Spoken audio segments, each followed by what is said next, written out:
Ladies and gentlemen, welcome back to the Price Check Podcast here on the In the Zone Network, where we go city to city, state to state, worldwide. Of course, talking everything NBA as we typically do.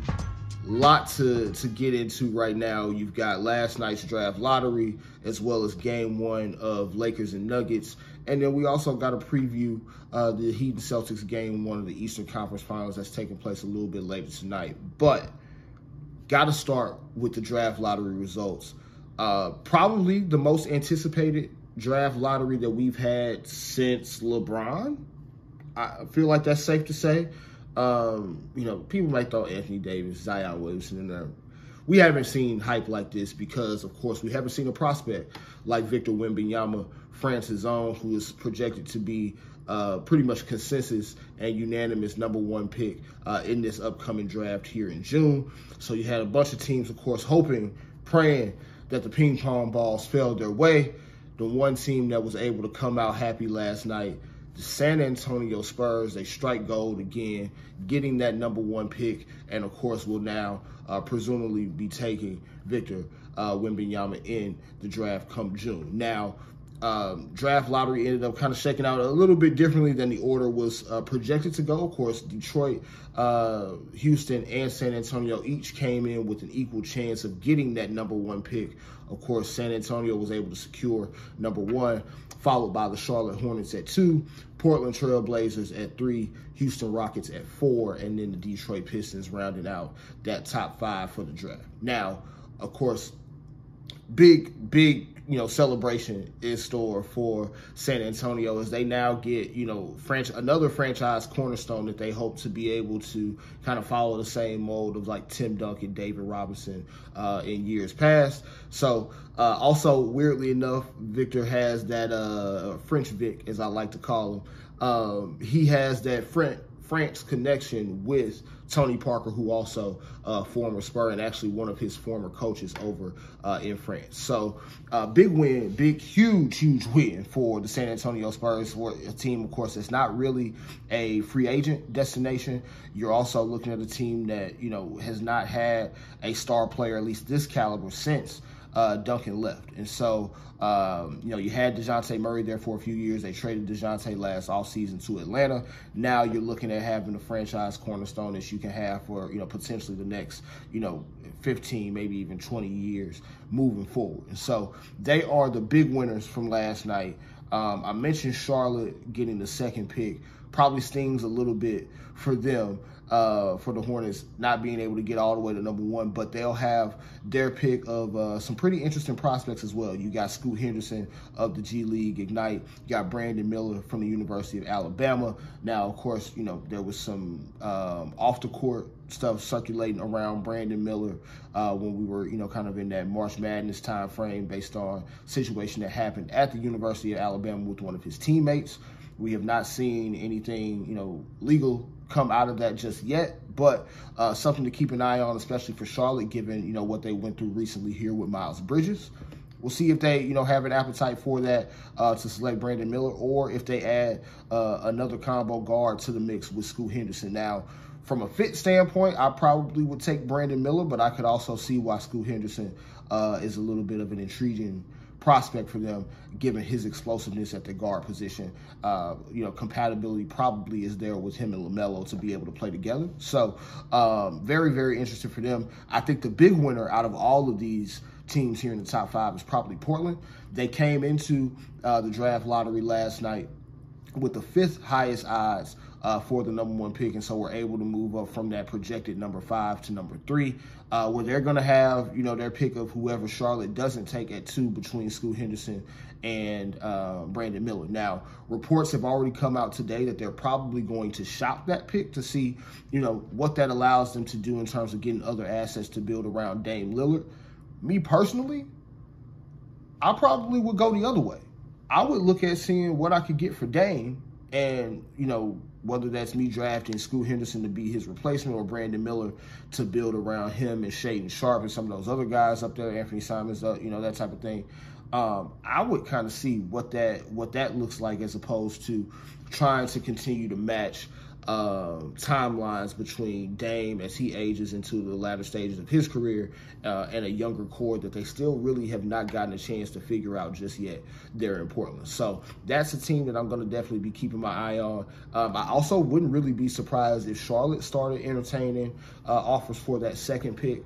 Orlando is a team that kind of comes to mind, whether they also want to trade their pick. They ended up with both picks 6 and 11 after last night's lottery, since they had the rights to Chicago's pick if it landed outside of the top 4, which the Bulls ended up being that 11th pick. So Orlando's a team that, probably is not going to look to add a whole lot more young guys to a very young roster that they already have. So interested to kind of see how all of those parts end up playing out, as we get closer to the draft and through the draft combine here over the next few weeks. So, but Spurs, man, getting Victor Wembanyama, especially with how the West looks right now, that gives them some options here this upcoming offseason, and might make that a destination that guys actually do decide to go and choose in free agency. To get a chance to play with, I know people have not called him a unicorn. LeBron James called him the alien.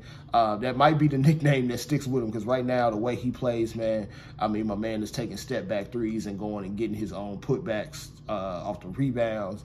He's just a prospect like none other that we've seen here so far. So excited for the Spurs to kind of be able to potentially return to greatness that they experienced here through much of the 2000s. Now, to the actual on-the-court basketball, we got game 1 of Lakers and Nuggets last night. Nuggets end up winning that game 132-126, a game that they were up by as much as 21 points in last night. A lot of people, of course, came into the series picking the Nuggets.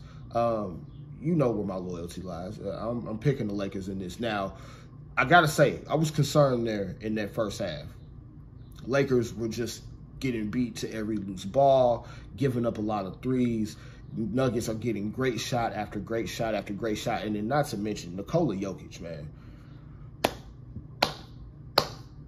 Dog, I, of course, watching basketball as much as I do, understand the greatness of Nikola Jokic.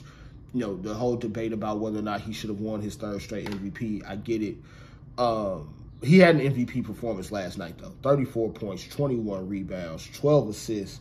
14 assists. Let me not sell him short there. Just video game type of numbers there.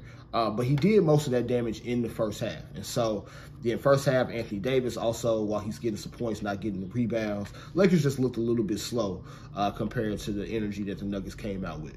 Now, the second half of that game, and more specifically late 3rd through the end of the 4th quarter, the Lakers were able to find themselves back in that game. Got it, to as low as a 3-point deficit there, had a chance to tie.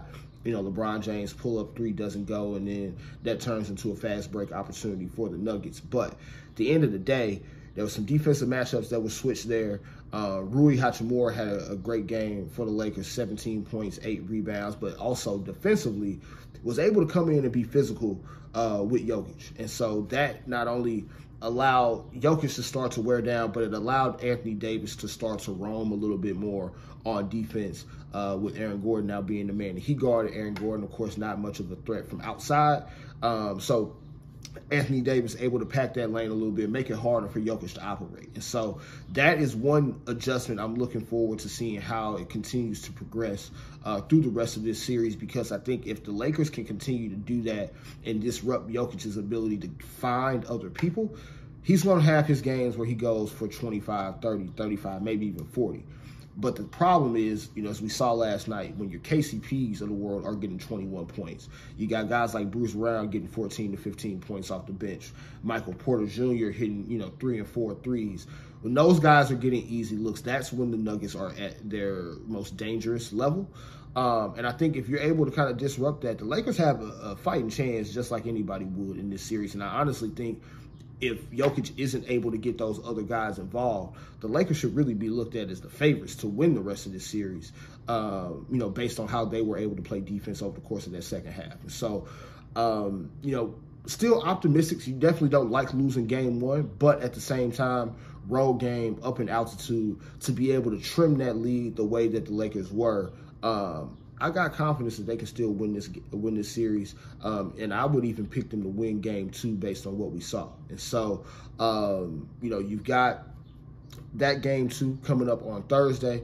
LeBron and Anthony Davis still had hell of a games last night. You had 40 points, 10 rebounds from Anthony Davis. You had 26, 12, and 9 from LeBron James. Both of those guys looked locked in. Austin Reeves, again, we mentioned Rui Hachimura. Those role players definitely stepped up. Disappointing game from D'Angelo Russell, but you saw him last night, even after the game, getting some other shots up. Guys are really looking like they're ready to put in the work. And I think this Lakers group, man, they might be able to put something special together here over the course of the rest of this series. So, prediction time. I got the Lakers winning game 2. I got the Lakers winning the series in 6. Unlike the 2 previous series here in the Western Conference playoffs for the Lakers, they have not won game 1, but they still are undefeated at home throughout the playoffs right now, and I think that trend is going to continue as we get deeper into this series against Denver. So Lakers in 6, Lakers to the NBA Finals. Now, segue that into the team that they would be looking at if they were to get to the NBA Finals. We got Heat, Celtics. This is the 3rd time these 2 teams have matched up in the Eastern Conference Finals in the last 4 years. Of course, we know Miami, behind Bam's crazy block in the bubble, were able to move on to the NBA Finals. And then, of course, last year, the Boston Celtics, after that missed 3 from Jimmy Butler that would have, gave the Heat the lead late in the 4th quarter of that one, they were able to move on to the NBA Finals last year. So, what can we expect in this series this year? I think especially game 1, I do think both teams are really going to kind of try to come out and set a tone defensively. Jimmy Butler has been in his playoff bag much of the playoffs, but of course after that ankle injury in the series against the Knicks in the 2nd round, seemed to not have that same level of explosiveness. Now he has had a few days off here to be able to prepare for this series, so I imagine he's a lot more healthy now than he was playing on that ankle every other day against New York. Now, can he continue to put up those dominant numbers that he's put up? They've got a lot of guys that they're going to probably try to throw at him. I imagine Tatum and Brown are going to be the primary defenders on Jimmy Butler. And we're going to see if the rest of that Miami Heat supporting cast can step up. Can you still get big games out of Kyle Lowry? Are guys like Max Strus, Duncan Robinson going to be able to give you the performances that you need to survive a series like this against the Celtics? On the flip side, you got the Celtics. Can they kind of eliminate some of those boneheaded plays, boneheaded quarters that they have against teams and that we saw against Philly in the 2nd round? They gave away really, 2 of the games that they lost to Philly. They really kind of gave them early in that series. So do I think that, the Celtics should just be the runaway favorite? No, we've seen this Miami Heat team play them very, very tough in recent years. And again, they were a Jimmy Butler missed 3 away from potentially beating them last year in 7 games. So I don't think this is going to be a cakewalk, right? I do, however, though, have to lean towards the Celtics. I just think at some point Miami is going to run out of steam in terms of being able to beat teams that have more talent than they do. The Celtics team is still loaded, still deep. It's just about whether or not their guys actually come to play. How much are they going to be able to roll out the 2 big lineup with Al Horford and Robert Williams? We'll see about that this series, given that the only, kind of true quote-unquote big that Miami has is Bam. And this is going to be a big series for Bam. Can he kind of be the differentiator or the X factor, so to speak, so that the Heat can be able to pull this win off? We've seen Bam be able, he disappears sometimes in these games. A lot of, 12 points, 8 rebounds, as opposed to 20 points, 12 rebounds. Can he have some of those bigger performances to get the Heat over the hump? got to see the games to see. Of course, game 1 tonight. I do think the Celtics win game 1 at home. Probably will be close, but somewhere in that 6 to 10 point range, I expect the Celtics to be able to pull off that win. Now, moving forward, though, like I said, I don't think this is going to be a short series. I do think the Celtics win it, but it's probably going to take 6 or 7 games. My prediction would be Celtics in 7. Having the benefit of home court in that 7th game, I think will also be a little bit of the difference maker in terms of who wins this. But I'm picking the Celtics. I got a Lakers-Celtics NBA Finals, what we have not seen since 2010. Of course, late, great Kobe Bryant, Kevin Garnett, Paul Pierce, Ray Allen, all part of that series, Pau Gasol, Lamar Odom. We need the vibes back. I think the NBA would love nothing more than to get a Lakers-Celtics NBA Finals. And I think, obviously getting a lot far down the road and a lot ahead of ourselves right now. But, I think that would turn out to be something special here if we were able to get it. But Celtics in 7 here in the Eastern Conference Finals. I got Lakers in 6 in the Western Conference Finals to be able to pull that off. Now, a couple other quick storylines that we want to get to before we go. Obviously, we saw Doc Rivers fired by the Philadelphia 76ers yesterday after, the flame out that they had here in the Eastern Conference semifinals here on Sunday after that Game 7 loss. Look, man, I've made some statements about Doc Rivers before here on my show. Great coach, but at the end of the day, a lot of times we've seen him go into these playoff series with talented teams and just not be able to get the job done. Sometimes that's on him, sometimes that's on the players.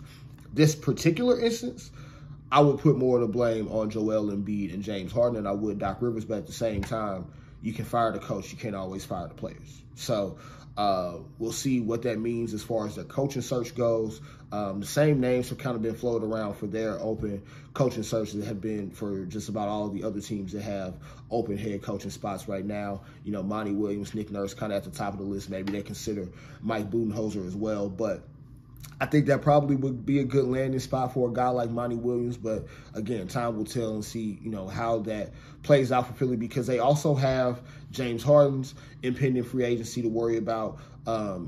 Reports have already come out today that he's planning to explore free agency, decline his player option. Apparently he wants basketball freedom, which just tells me he wants things to be built around him again the same way that they were in Houston. So we'll see what that means as far as whether or not he'll be back in Philly. But if Doc is gone, James Harden is gone, if I'm Joel Embiid, I might look around, Will Smith style, like, hey, just here by myself. Maybe it's time for Joel to see if there are greener pastures elsewhere. Maybe, maybe it might be time to ask for a trade or, see if he can get his way out of Philadelphia. Maybe he wants to stay in Philadelphia and continue to have things built around him, but I would think based on some of his statements throughout the season, he also wants to win a championship, and maybe Philly just isn't the place for him to do that. Maybe there are some teams out there willing to give up a big enough haul to make it worth it for the 76ers. So that's another storyline that I'll have my eye on here as we get into the offseason after these NBA playoffs, what happens with the 76ers. Other big storyline that we want to touch on before we go, Ja Morant. Whole IG Live situation again here on Sunday. He's riding around the car with his boy. Boy is recording on IG Live what appears to be Ja flashing a gun again on the internet.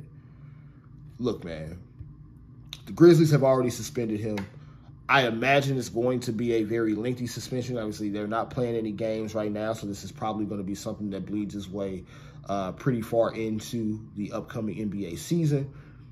But at some point, Ja just has to make better decisions. We got to stop talking about the people around him, because to his friend's credit, when my man moves the camera over to Ja, he notices that Ja is putting up the gun. He puts the camera down. At least he was mindful enough to do that. Now, maybe, you say, okay, he shouldn't have been recording at all, but it also seems like Ja was asking for that attention. So I think, a lot has been made about his friends around him, whether or not his dad is giving him the right guidance or right influence. In the day, this comes down to Ja. Demetrius Ja Morant.